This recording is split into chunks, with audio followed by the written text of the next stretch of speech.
from being the Taluk president in 1978, the district secretary in 1979, the state joint secretary in 1980, and later the All India General Secretary of AP from 1994 to 1996.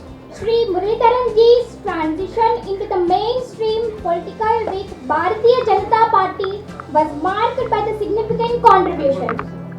Serving as Vice President of BJP Kerala from 2006 to 2010 and later as State President from 2010 to 2015. He played a crucial role in the strengthening of the party's presence in the state. His election of Rajya Sabha in 2018, representing the Maharashtra, was another milestone that showcased his widespread influence beyond Kerala.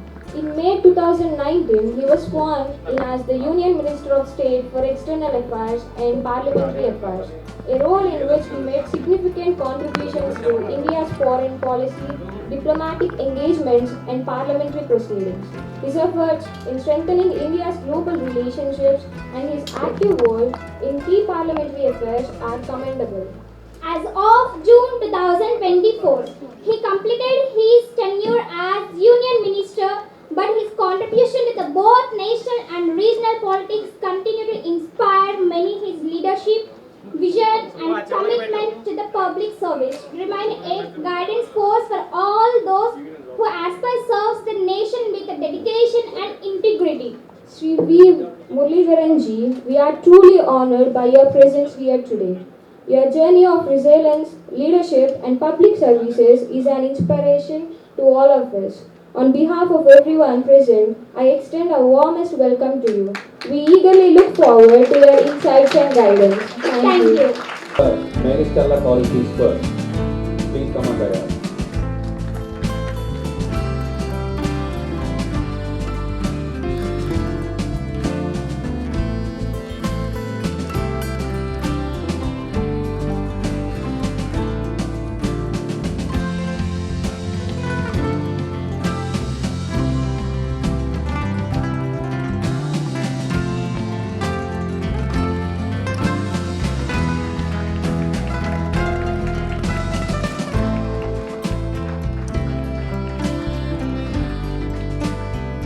We shall invite our chief guest, V.Muraleedharan Garu, our Union Minister.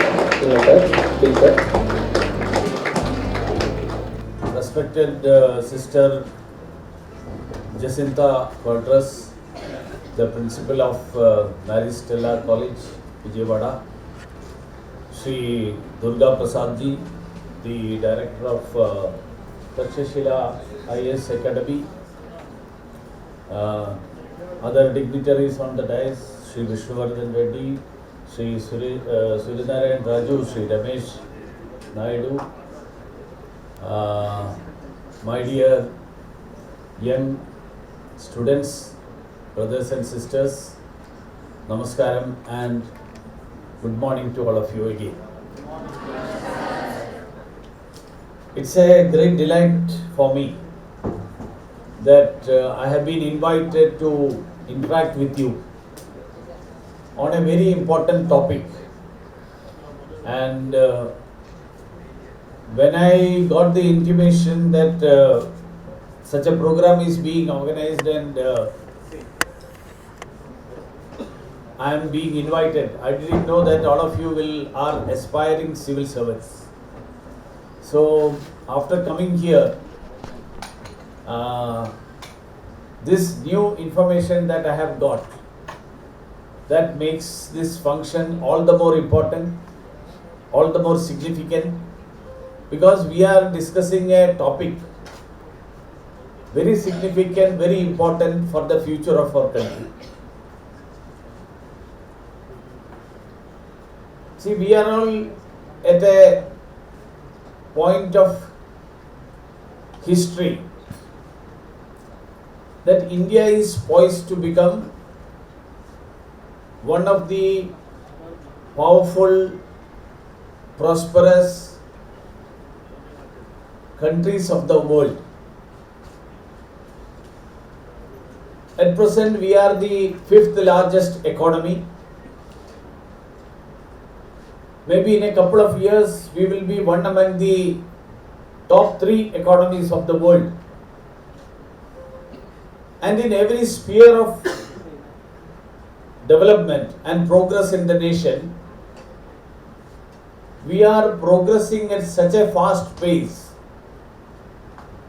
that perhaps some of these statistics that come to our attention, India, the compeer here was telling that India is not a nation, it is a subcontinent. I would say that it is a continent, not only a subcontinent. Because if you go look at the statistics, the figures and the statistics for Europe, the entire Europe can be, if it is compared to India, India would be ahead of Europe. That is the level of progress that that is happening in our country. And at this point of history, at this point of a significant moment for India,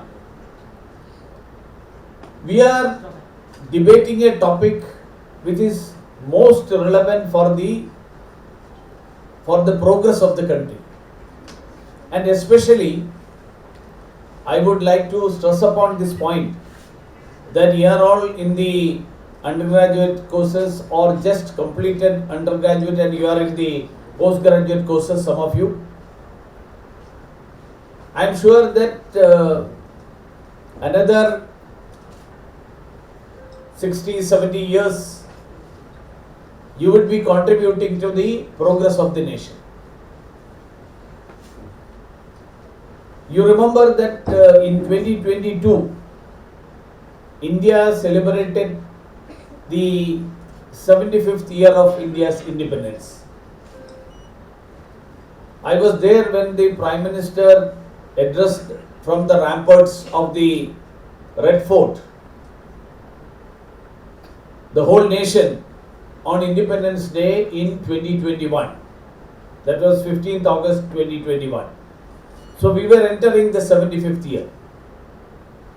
He reminded every one of us that we have completed 74 years. We are entering into the 75th year of our independence as a nation. And from the moment where we started in 1947 when we got independence, India has progressed a lot. India was considered to be a country who was going around the world with begging bowl for even food grains at a certain point of time. Now we have surplus food grains. We export food grains to the world. I remember during the COVID times when we had decided that we will not export wheat and sugar. When I went to the UN, many countries, prime ministers and presidents wanted to meet me to request that India should consider us, that means their country, as a friend and should not apply the rule that we have announced as a general rule and they should be considered as an exception. Of course, we did that. We came to the help of many countries who were in need of food grains.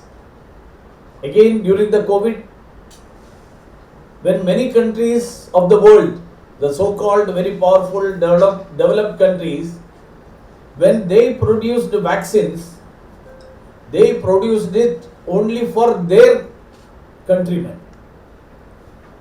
But we were the only country in the whole world who were ready and benevolently we supplied to every needy country in the whole world. I remember you might have seen some of the videos. One foreign minister, she was telling in a UN meeting where I was also present, she said that I am alive today because of India.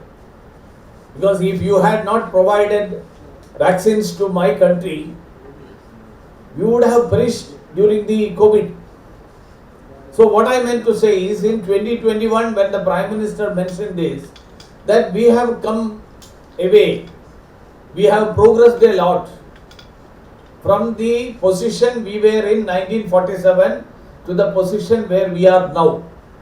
But still, Prime Minister reminded all of us that those who laid down their lives for attaining independence for the country, they had a dream in their minds. They had dreamt of a country. They had a vision of a country. And he asked whether we have been able to realize that vision.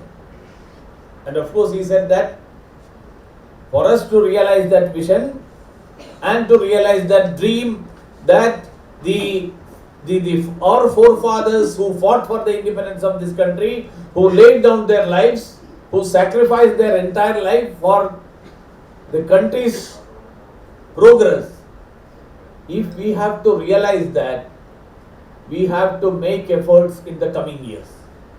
So that vision to be realized, they had a dream, they had a vision of a developed nation. We are still not considered as a developed nation. In the world, people classify nations as developing nations and developed nations. We are considered to be a developing nation. So the Prime Minister mentioned and gave a call. We are entering the 75th year of India's independence. Let us all take a pledge and strive to realize the dreams of those who laid down their lives for a developed India, for an independent India. We are an independent India, but we have not attained that position of a developed India. So let us keep it as our target and goal, that by the time when we celebrate the centenary of India's independence, we will become a developed India. So I am happy that I don't know how many of us will be there to, of course, Durga Prasad seemed to be a person comparatively who can witness that developed India of 2047. I wish all of you also. But I am sure about all of you are sitting in front of me, that you will be the people who will be living in a developed India and taking India further ahead. So, in this context, today's topic is of utmost significance, because if we have to attain that position of developed India, lot of work has to undertake, be done. Lot of preparations are required to be done, and those preparations have to be there in many fields. I was told by the principal that you have the 4-year course, honors. 1968 was the last education policy reform that happened.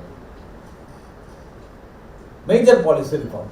86, of course, there was another new education policy at that time. But even if we consider 86, it is 38 years ago. So after 38 years, we are undergoing through a structural change of the educational system. So you will have, after 4 years of your undergraduate education, you will pass out with honors degrees. And then that will provide you 1 year less for your post-graduation. And it will also give you a peek into the research methodology, because the PhD that is done, PhD is ultimately training one in the research methodology. That is the purpose of PhD. It's not that somebody who does a PhD becomes the authority of that topic. It's not so. It's a training mechanism. So all of you who are here as part of this 4-year course, the structural change that is happening in education, that is aimed at preparing ourselves for become the global leaders in education. That's why we have universities where we have tie-up with foreign universities. We want to have Indian education to regain that position where we had we have fortunately the Takshashila IAS Academy, and that was the name of one of the best universities in the whole world centuries ago. Nalanda, Takshashila and Vikramshila. So the people, the students from across the world, those who were in search of knowledge, they came over to learn in these universities of India. So that position has to be recreated. And then we have the largest youth manpower in the whole world. Under the percentage of people, the youngsters in the, I can say below the age of 40, the largest such manpower is in India.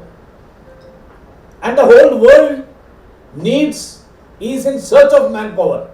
I went to Japan last year, and in Japan people were telling that Japan is aging. They don't find youngsters. They want youngsters for many jobs, but they want people who knows German language. I don't know how many of you learned German, Japanese language. I mean, Japanese language. How many of you learned?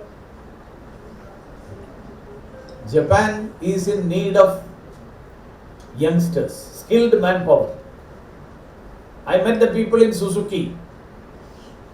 So they said that we welcome people from India because India has the skilled manpower. India should have the skill. India has the largest youth manpower. Then there are countries in Europe, there are countries in US. US hospitals doesn't have medical personnel who are trained, required, whatever the number is required, they are in shortage. So the whole world is in search of manpower. That's why the Prime Minister mentioned India should become the skill capital of the world. And we have to train our youth. We have this manpower, but they are not skilled. Last year we had the G20, year before last. G20, you know, we were chairing the G20. And then during the G20 there was a P20, that is parliamentarians of all the 20 countries came together in Delhi. So the Speaker of Korea, South Korea, he was sitting next to me.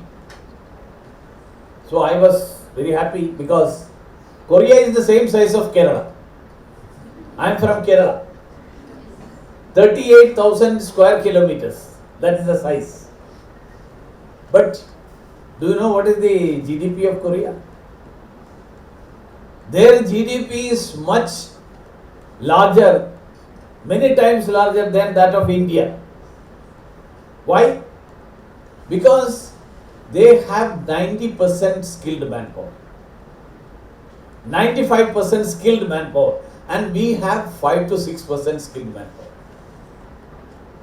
So in this era, it is not just degrees and education that matters.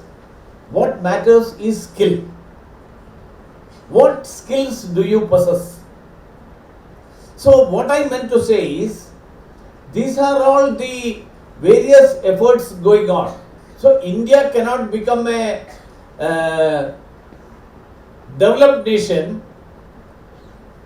just by becoming one of the 3 greatest economies, or from there to become the number 1 economy in the world.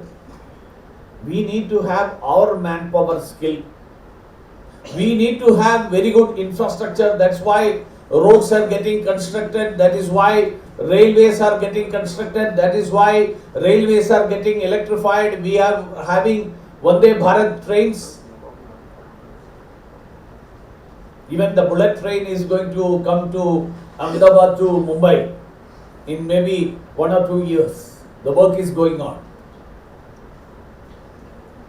Because the bullet trains in Japan,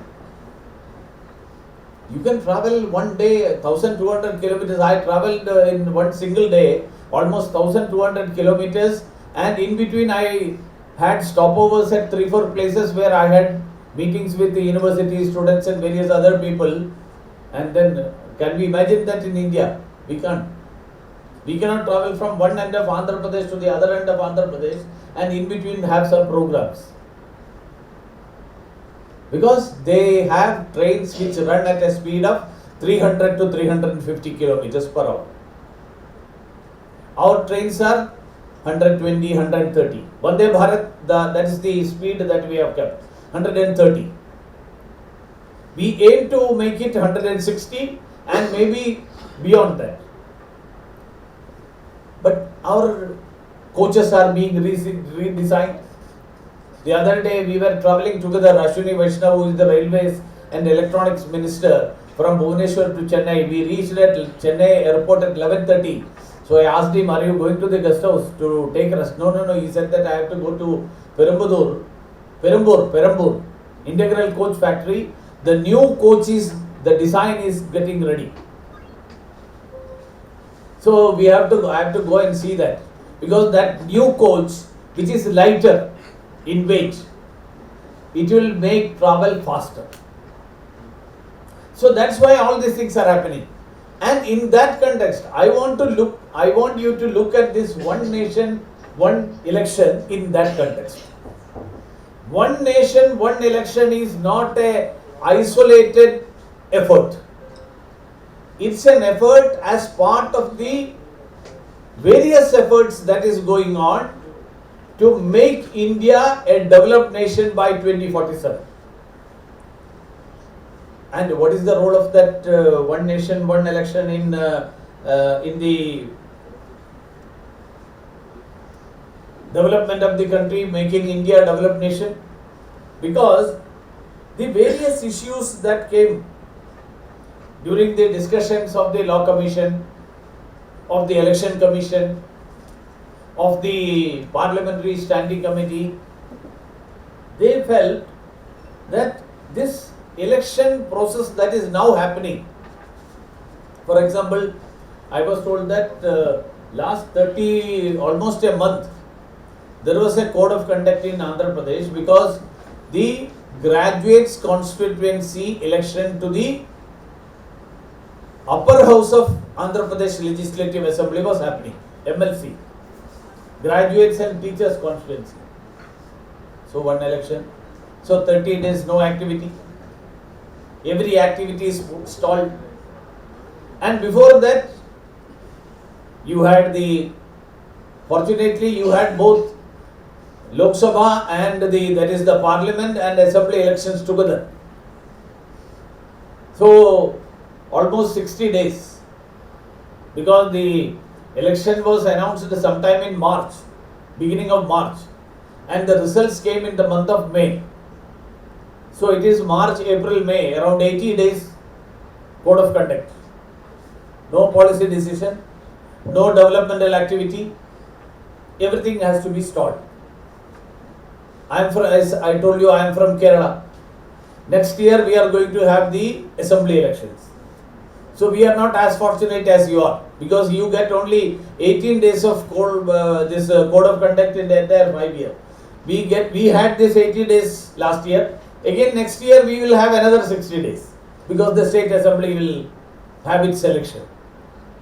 So if you look at the entire country, Government of India will not be able to function every year at least 2 to 3 months.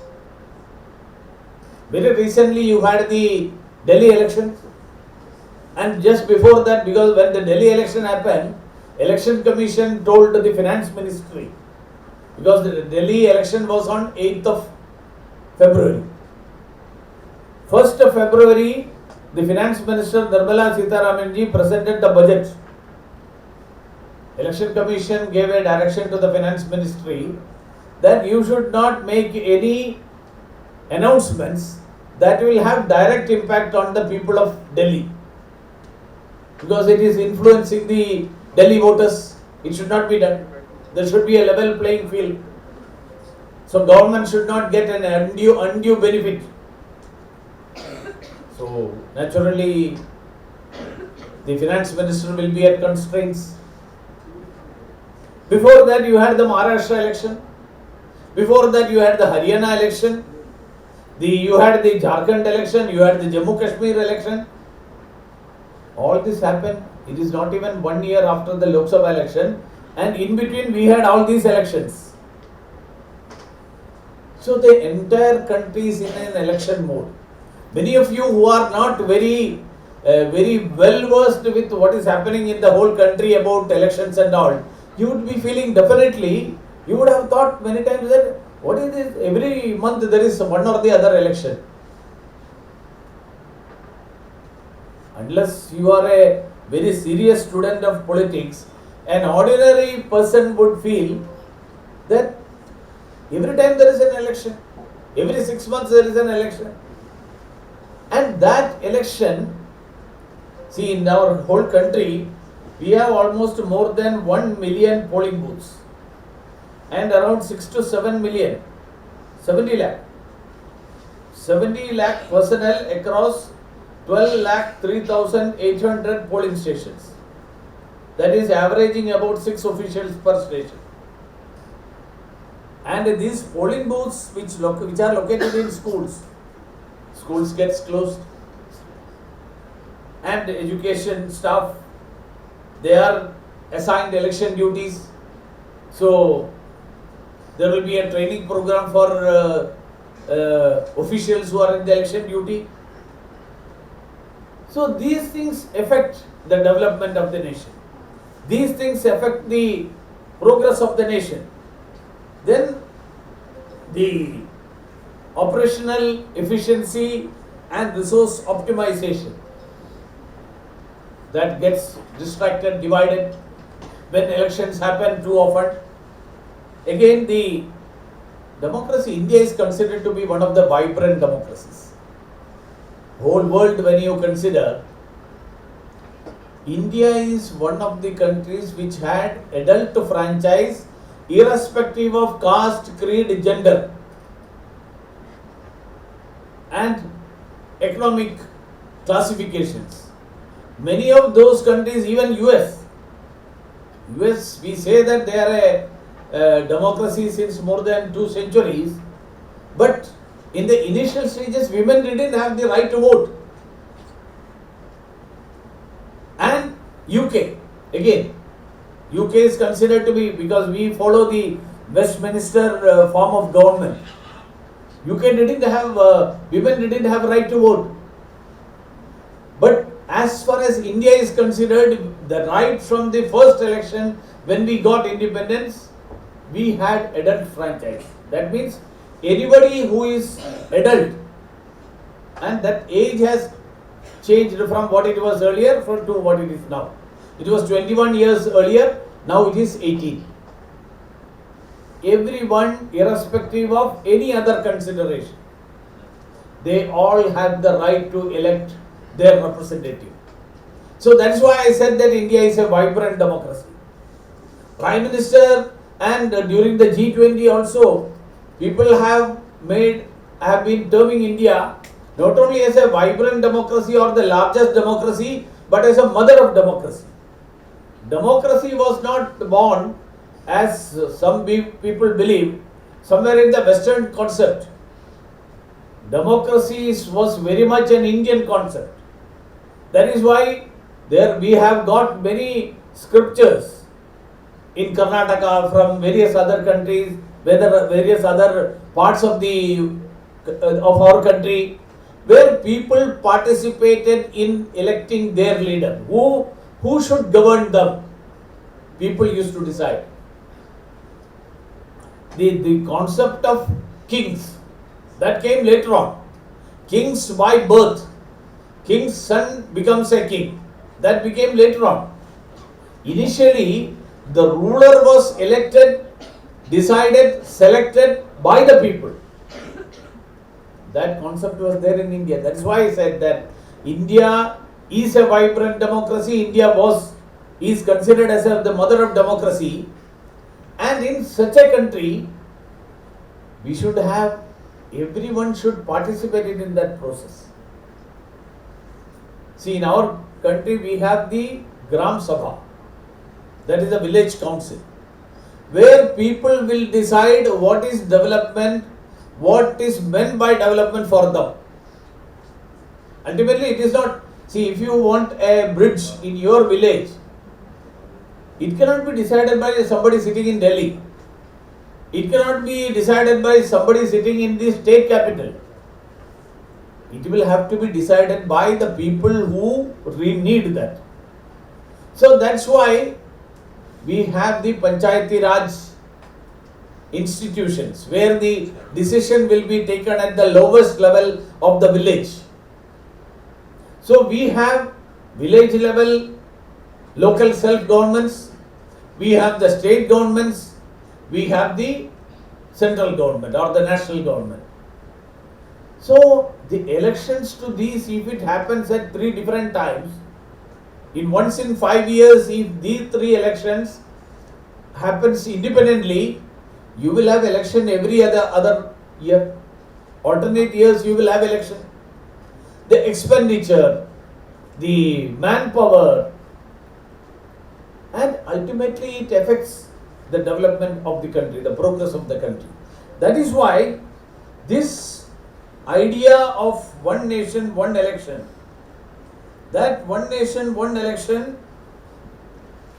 is being mooted since long. And for your information, many of you, I know that all of you were born in this century. Those who are sitting in front of me. None of you were born before 2000. So, but if you look at the history of elections in India, we got independence in 47. We had the first elections in 1952. Till 67, elections were simultaneously being held for the parliament and the assembly. 67, during 67 to 71, 72, many things happened.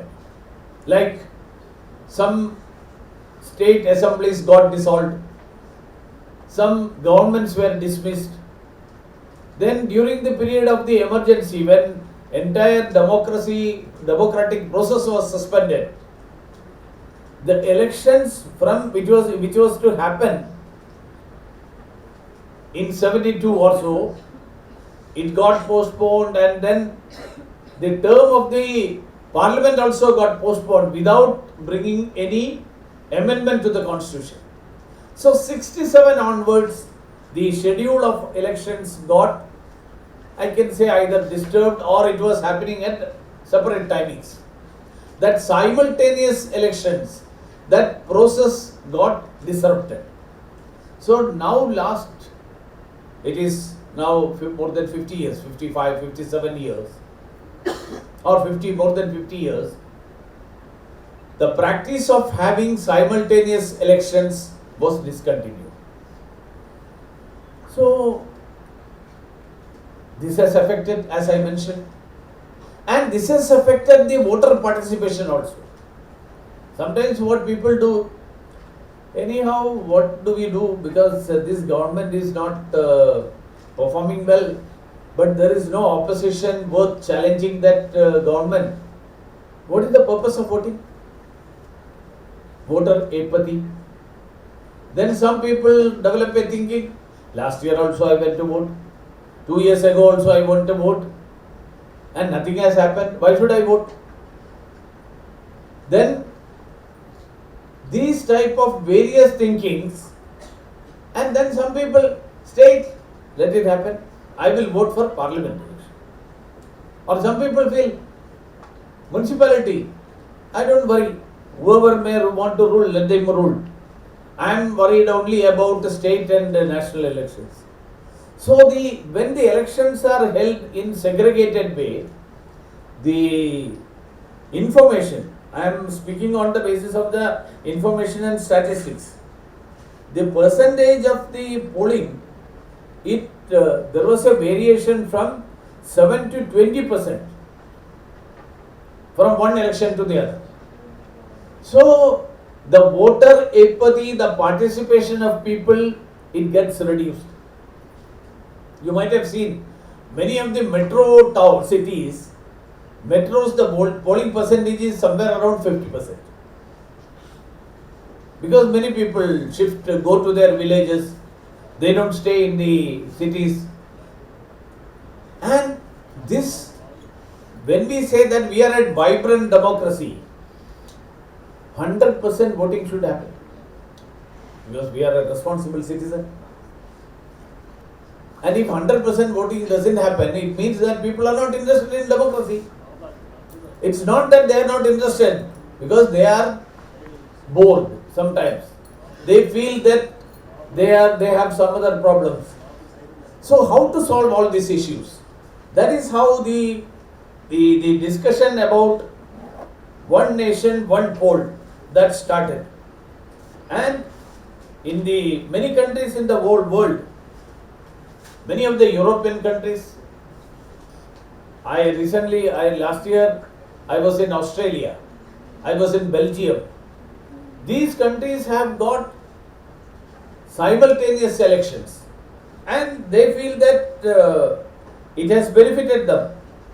So I would say I can quote the election, the Law Commission of India in 1999. Law Commission in its 170th report on reforms of electoral laws, and I quote from the Law Commission's report, this cycle of elections every year and in the out of season should be put an end to. Out of season means sometimes we know that when the whole country goes to election, some of you might have gone to Kulu Manali and all those areas. It's complete snow. December, January, February, even up to March. Therefore, yesterday we might have seen, I don't know, any of those from Vijayawada had gone to Kulu Manali. There was a landslide, there was snowfall. The engineering students from Trivandrum had gone and they called me. We are stuck here. Can you do something? We are stuck in the traffic. For our food also we don't have any assistance. So there is snowfall areas are there. You cannot have elections during this period when if the whole country has elections. And India's climate,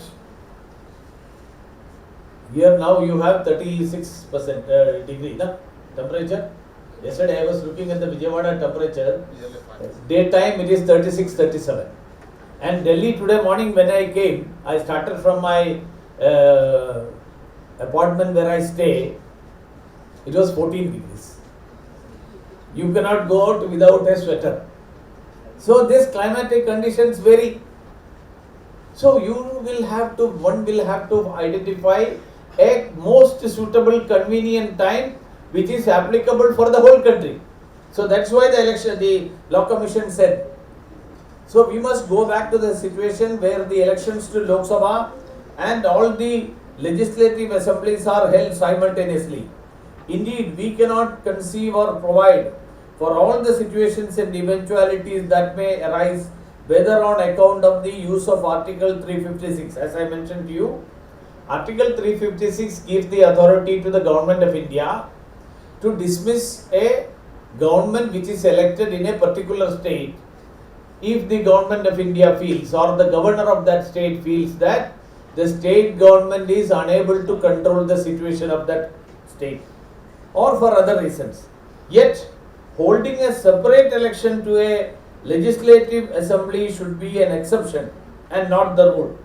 The rule should be one election once in 5 years for Lok Sabha and all the legislative assemblies, unquote. This is the recommendation of the Law Commission of India. Again, the Parliament has a standing committee on personnel, public grievance, law and justice. 2015, the Parliamentary Standing Committee took up this topic. Parliamentary Standing Committees, they take up one or two topics for detailed discussion, which affects, that is, all of your public policy, studying public policy. Public policy is framed like that. Parliament discusses, they invite stakeholders, they invite interested people, they conduct hearings traveling across the country, and then get the opinion of the people. So this committee on personal and public grievance, whose chairman at that time was Mr. Sudarshan, Nachiyappa Sudarshan, he was a member of the Congress party. He was chairman of the Parliamentary Standing Committee. And that committee recommended an alternative and practical method of holding simultaneous elections. He said that let it be at least in 2 phases. All these 3 elections, entire country, and when you say the entire country, the enormity of the size is 543 Lok Sabha seats, 4,123 MLA seats, 233 Rajya Sabha seats, and in states like Andhra Pradesh, there are 6 states in the whole country. Andhra Pradesh, Bihar, Karnataka, Maharashtra, Telangana and Uttar Pradesh, where there is an upper house in the state, that is the Legislative Council. They have 367 members in that. So this is the size, and beyond that is what I mentioned, the local bodies. So these elections, if it has to happen, this the time that varies. That is why the government decided on the basis of all these proposals. Election Commission also. Election Commission, it also suggested that elections should be simultaneously held as far as possible. So that is why the government at present, under the Prime Minister Narendra Modi ji, it formed a high level committee. How this should be done? There should be a democratic process. And I consider this also to be a process where the views of the citizens of the country are taken. So there was a high level committee chaired by the former President Sri Ramnath Kovind. This committee was formed in March 2024. And let me remind you, this is the first time in these 76 years of India's independence that a constitutional amendment is being discussed at such a wider level among the people, and a high level committee under the chairmanship of a former President of India is formulated to discuss the various aspects of this. So that committee, they contacted all the political parties, they contacted many of the former Supreme Court judges were consulted, former High Court Chief Justices were consulted, former Chief Election Commissioners were consulted. So they submitted a very elaborate report running into thousands of pages, and then the high level committee recommended that the constitutional amendment will have to be undertaken. Basically 2 major amendments, like the duration of the Houses of Parliament, which is discussed in Article 83, duration of State Assembly is which is discussed in Article 172, and then for the allow simultaneous elections in panchayats and municipal bodies under 324A, empower Election Commission of India to create a common electoral roll. I don't know how many of you are aware that the voters list, electoral roll that is prepared by the Election Commission of India for conducting elections to state assemblies and parliament is different from the electoral roll that is prepared to hold elections for the corporation and municipal elections. Many people who enroll themselves, see, once somebody becomes 18 years of age and immediately there is a parliament election, we get our name registered. And many of the voters feel that I have registered myself. So when the corporation election happened, we feel that my name is there, I have registered last 6 months ago. No, this role is entirely different. So why should one be asked to register twice? The compliance burden for a law-abiding citizen should be the minimum. That is why when Prime Minister Narendra Modi ji came to power, he said that all of you who will be appearing for various competitive exams, what was the situation earlier, you are not aware because many of you are now just 20, 19, 20 age group. 10 years ago, if you have to apply for a job, you have to get your certificates attested by a gazetted officer. How would you do that? You will have to go to the gazetted officer, that is either the Tehsildar, Taluk officer or the block development officer, wait on his veranda, hours together, your time is lost in that. And what he has to do? He has to say that the copy that is produced is the same, is a replica of the original. See, when you apply for a job, you have got 80 marks. And then after the initial examinations, you will have an interview. Why would one provide a wrong information? Because anyhow it will be cross-checked, it will be verified. So Prime Minister Narendra Modi ji mentioned that this gazetted officer's attestation is not required.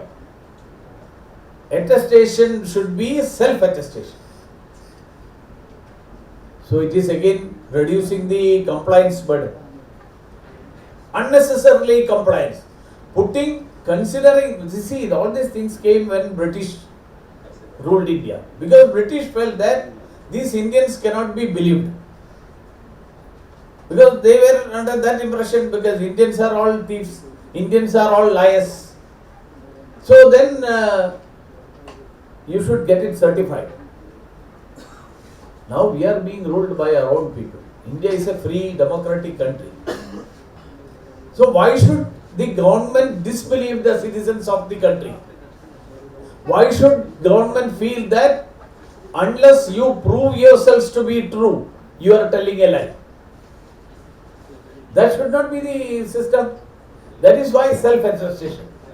So what I meant to say is this separate electoral rolls. So all these things, and how will it benefit? Because of this doing simultaneous elections, Ramnath Kovindji committee says it will be a game changer, that it would boost India's GDP by 1.5%. And 1.5% of GDP is almost, I can say, the 33% of the cost of education that is spent by the government of India and all the state governments put together. It will be 50% of the government's healthcare expenditure. So we will get more and more hospitals, we will get more and more colleges, we will get more and more infrastructure. So almost 4.5 lakh crore rupees would be saved. Then, as I mentioned, disruption to governance and public policy. So all these issues, that is why the high-level committee gave a report, and now the Parliament has taken it up. Parliament, the first amendment, 129th amendment of the Indian Constitution. 129th amendment has been moved, and that it enables simultaneous elections for state assemblies and Lok Sabha. Article 83 is being amended, Article 172 is being amended, and Article 327 is being amended. Now it has gone to the Parliamentary Standing Committee. There is a joint parliamentary committee. That joint parliamentary committee will hold wider discussions, it will hold discussions at very wide level, and then they will report back to the Parliament. If any one of you have, those who are studying public policy and others, if you have seen how many of you have seen the Parliament functions in YouTube? Anybody has seen? You haven't seen? Principal, I would request you that The Parliament will again convene next Monday onwards. Some day when I don't want you to show the unruly scenes in Parliament to all of them, because sometimes that also happens. Huh? Is it to assembly? Yeah, youth parliament. So Parliament is 11 to 1 and 2 to 6. That is the time of Parliament. 1 hour is question hour in the morning hours. 1 hour is question hour. 1 hour is issues of public importance which can be raised by members of Parliament. For example, in my area there was a flood. In my area there was a landslide. In my area there is a development that has to happen regarding railways.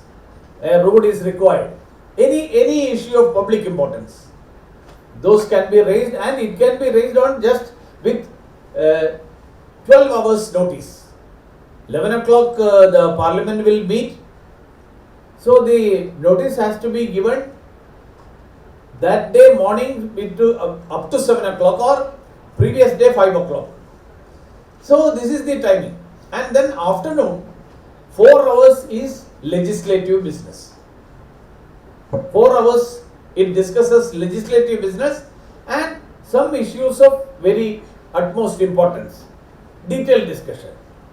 So this is the Parliament function. So any 1 hour, say for example question hour or the 0 hour. 0 hour will be the most live thing because it will be 2 to 3 minutes. The MPs across the country will be raising various issues and all of them will be able to see. So you will see how the Parliament functions. You will see the questions being raised by the members of Parliament.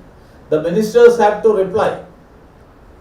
And there are some questions on which the notice will be given in advance, but supplementary questions will be raised on the floor of the House and the minister should be ready with all information. He cannot say that I will get collected tomorrow. He has to give the information. So this is the functioning of the Parliament. So this functioning of the Parliament, what I mean to say is, the entire discussion that happens in the country, the Joint Parliamentary Committee will report back to the Parliament, and then the Parliament will take a decision.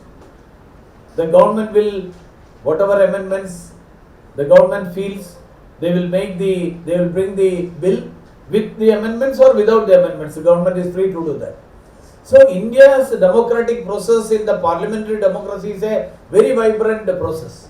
So as students of public policy, you will know how the policy is formulated in the Parliament. So this will be an experience for you. You can also, I would also suggest that you undertake trips to Delhi to see the Parliament in function, in working, during when the Parliament functions there. So this is how, it is a very, very democratic process. The views of the citizens directly and indirectly by the representatives, it gets discussed. Parliament does it threadbare, and then the majority view is decided.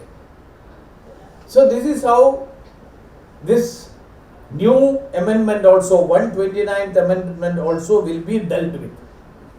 So the Parliament is free either to accept or to reject. Parliament has the complete sovereign authority. So this is the context of today's topic. So that's why I would like to once again express my sincere thanks for inviting me to deliver upon such a very important topic, especially in the context of the whole country's efforts to create a developed India. So with these words, I conclude. Now the floor is open.